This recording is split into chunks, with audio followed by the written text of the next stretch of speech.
Election. I don't need to tell you that there's a big debate over mail-in voting, and the president this week said he thinks Florida can do it in a secure way. So what are we doing right? And then what is the big concern in some of these other states? Yes, so it's an important distinction here. Florida has absentee voting. The president believes it's a safe process. It's where you have to go through a process in order to get your ballot actively requested. It's mailed to you, and you vote in that manner. The president's voted that way. I voted that way as a Florida resident. But what he is against is universal mail-in voting, which is, for example, what is happening in Nevada, or they're trying to make happen, where ballots are sent in mass out to everyone on the voting roll. And we know in a place like LA County, you have 117% of the population registered to vote, meaning at least 17% of those ballots are fraudulent or do not belong to a citizen. So that's what he's against. But in Florida, absentee voting, he is all for and thinks that Floridians should utilize that process. And Kayleigh, your background is in law. I mean, is this where this is heading, where it gets into the courts here with some of these different states?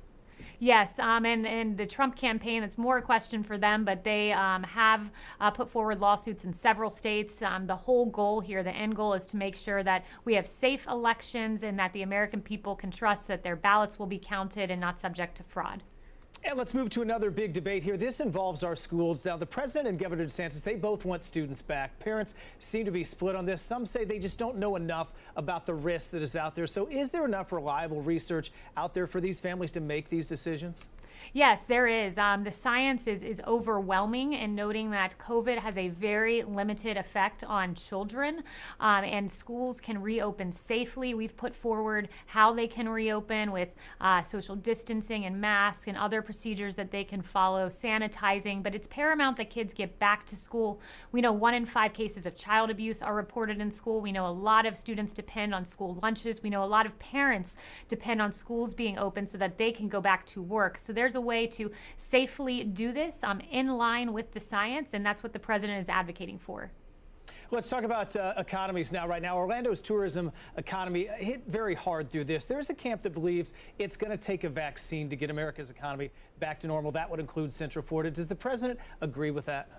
Well, the president's racing towards a vaccine by the end of the year. Phase 3 clinical trial. We already have 2 American candidates for a vaccine in phase 3 clinical trial. But the president believes that the economy can reopen, is reopening. We've seen in the last 2 months in Florida, 503,000 jobs added back to the economy, $32 billion provided with the Paycheck Protection Program, which of course goes to make sure that payroll is kept for businesses that did have to shut down. So the president believes that the economy can reopen, is reopening. A vaccine is fast on the way and will be a great aid in doing that.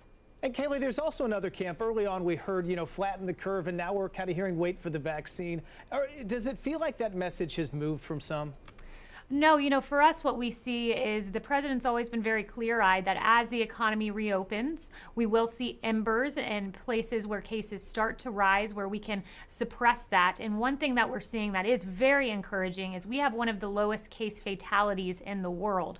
And what that means is if you do get COVID, we have developed therapeutics like remdesivir and convalescent plasma and steroids to treat it and to make sure that people do not succumb to the disease. So we are working hard to make sure therapeutics are available, vaccines, and the case fatality rate being so low is encouraging. And I would note that in Florida in particular, we're starting to see case positivity come down and cases overall, which is very good to see.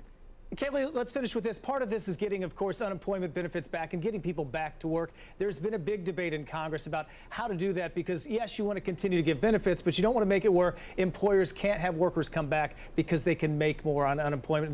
The president's been very outspoken on that.